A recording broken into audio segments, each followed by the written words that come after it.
নির্বাচনের আগে যারা প্রতিশ্রুতির ডালি সাজিয়ে সামনে চলে আসেন তাদের উপর তরুণ প্রজন্ম কতটা ভরসা রাখেন সেটাও তো দেখতে হবে। চলুন দেখে নিই বেহালা পূর্ব বিধানসভা কেন্দ্রে জেনজি বলছে কি। বলতে পারি যে আমি গর্বের সাথে বুক ফুলি আমি রাতে বাড়ি ফিরতে পারি কাজ করে। রাজ্যে অনেকই চাকরি আছে, এখন খুঁজে বার করতে পারলে ঠিকই পেয়ে যাবে। আজকে সরকারি শিক্ষা জনশিক্ষা যেটা যের পুরো ভর করে গোটা সমাজ গড়ে ওঠে, সেই শিক্ষা ব্যবস্থার একদম শিরদাঁড়া একদম গোড়ায় আঘাত করা হচ্ছে। মাস্টার গ্র্যাজুয়েশন পিএইচডি করেও চাকরি ব্যবস্থা খুবই খারাপ। অনেক টাকা খরচা করে ছেলেমেয়েরা পড়াশোনা করছে, তারপর প্লেসমেন্ট পাচ্ছে না। এরকম যে লোকে বলে আজকে দিনে চাকরি পাচ্ছি না, এগুলো পুরোপুরি মিথ্যা কথা। নতুন করে কোনো শিল্প আসছে না, তার কারণে প্লেসমেন্ট পশ্চিমবাংলায় হচ্ছে না, তার কারণে পরিযায়ী শ্রমিক হয়ে কেউ কেউ বাইরে চাকরি করছে। এটা ভুল যে চাকরি বাকরি নেই। সত্যি কথা বলতে গেলে যদি নিজের একাগ্রতা থাকে তো চাকরি পাওয়া যায় এই যুগেও। ইতিহাসের পাতা থেকে যে সবকিছু মুছে ফেলা হচ্ছে, এখানে বোঝা যাওয়া হচ্ছে যে নিজেদের মন মতন করে একটা জেনারেশন তৈরি করতে যাচ্ছে, যাতে তারা কোনো প্রশ্ন করতে জানবে না, ঠিক ভুলের বিচার করতে জানবে না। সস্তা শ্রমিক তৈরি করার একটা প্রজন্ম তৈরি করতে চাচ্ছে সরকার, আর কিছুই না। Humpty Dumpty sat on a wall. আমি দেওয়ালের ওপারে পেয়ে গেছি জেনজিকে হাঁটতে হাঁটতে। হামটি এই জেনজি বলো যে এই সাধারণ গ্র্যাজুয়েশন করে আজকের চাকরি বাজারে কোনো লাভ আছে? এখন যেই টেকনোলজিগুলো আপকামিং, যেমন এআই বা মেশিন লার্নিং বা যা কিছু আছে, ওগুলো নিয়ে শিখতে হবে, জানতে হবে। সরকারি স্কুলে নতুন স্কিল ডেভেলপমেন্ট করার মতো তেমন সুযোগ নেই। এই যে নতুন নতুন প্রাইভেট যে ইনস্টিটিউটগুলো করা হচ্ছে, সেখানে প্রায় লাখ লাখ টাকা, এবার সেখানে তো আমাদের মতো গরিব স্টুডেন্টরা পাচ্ছে না চান্স। শিক্ষা ব্যবস্থা থেকে শুরু করে সমস্ত দিকে আমরা আগের থেকে অনেক বেটার অপশনে আছি। এখনকার যেটা ডিমান্ডিং এআই টেকনোলজি, যত আপনি প্রফেশনাল কোর্স অ্যাড অন করা উচিত। এআই এর ভালো দিকটাকে অবশ্যই আমাদের কাজে লাগাতে হবে সমাজকে এগিয়ে নিয়ে যাওয়ার জন্য। প্রথমত হচ্ছে পড়াশোনাটা তো সবার মুখ্য চাহিদা, সবার আগে দেওয়া দরকার, সেটাতেই সরকার দিতে ব্যর্থ। সরকারি থেকে বেসরকারিতে এখন বেশি ভরসা। ছোট্ট করে জেনজি তাদের মনের কথা ইচ্ছে আমাদেরকে জানিয়ে দিল। আরো অনেক বিধানসভা কেন্দ্রে আমরা ঘুরবো, জেনে নেব তরুণদের মনের ইচ্ছে। তাহলে আমরা দেখবো জেনজি বলছে কি। শোক থাকবে এবিপি আনন্দ।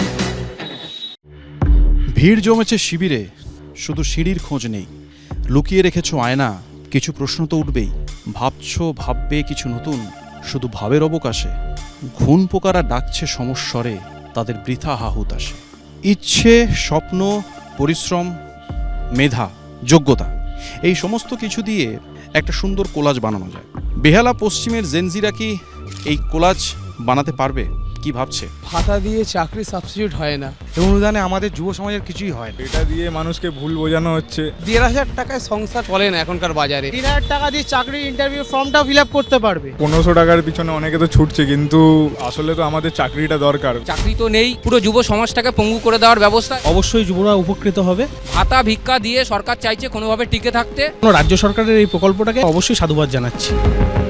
কেন্দ্রীয় শ্রমমন্ত্রী বলেছেন 18,000 চাকরির মেলা থেকে নাকি 2,22,00,000 নাকি চাকরি এখান থেকে নাকি হয়েছে গোটা ভারতবর্ষ জুড়ে। তোমার কি মনে হয়? কেন্দ্রীয় সরকার অনেক কিছুই বলে, কিন্তু সেই চাকরি আমরা এখনো অব্দি চোখে দেখতে পাই না। মেলা থেকে কারা চাকরি পেয়েছে কাউকে তো দেখতে পাচ্ছি না। কোথায় সেই জিনিসগুলো? बंगाल में जॉब है ही नहीं। 26,000 चाकरी चोरी हो गया, दूसरे स्टेट में जा रहे हैं जॉब के लिए। यहाँ का सरकार बोलती है कि घुंगनी बेचो। ভবিষ্যৎ অন্ধকার। অনেকেই বলে যে এখন নাকি স্কুল কলেজে পড়াশোনা হয় না, এটা কি সত্যি? না, এটা একদমই সত্যি না। স্কুলে টিচার নেই। বেহাল অবস্থা। সরকারি স্কুল কলেজ এই মুহূর্তে দাঁড়িয়ে বন্ধ হতে চলেছে। আমি যে কলেজে পড়েছি সেখানে এইরকম জিনিস কোনোদিন দেখিনি, যে পড়াশোনা হয় না বা টিচাররা পড়ান না। আমার দিক থেকে একদমই ভুল জিনিসটা। বেহালার অবস্থা কি আগের থেকে বেটার হয়েছে নাকি আরো খারাপ হয়েছে? উল্টে আরো খারাপ হয়েছে। অনেক কিছু উন্নত হয়েছে, রাস্তাঘাট এখনো হচ্ছে অনেক কিছু উন্নত। আগের থেকে অনেকটা ইমপ্রুভ আছে। পুরো পশ্চিমবাংলাটাকে অরাজকতা, সিন্ডিকেট রাজ সব রকম দিক দিয়ে ভরিয়ে দিয়েছে। হিন্দু, মুসলিম, খ্রিস্টান ধর্মীয়করণ নাকি মানবতা ধর্ম? অবশ্যই মানবতা ধর্ম। ধর্মের আগে সবসময় মানুষ। হাল ধরতে হবে শক্ত হাতে, বাতাসকে অনুকূলে এনে পাল তুলতেই হবে। গতিতে সাওয়ার করে টার্গেট ফিক্স করতে হবে জেনজিকে। বেহালা পশ্চিমের পর আমরা শুনে নেব অন্য কোনো কেন্দ্রে জেনজি বলছে কি। আর আপনারা চোখ রাখুন এবিপি আনন্দ। এবিপি আনন্দ, এগিয়ে থাকে, এগিয়ে রাখে।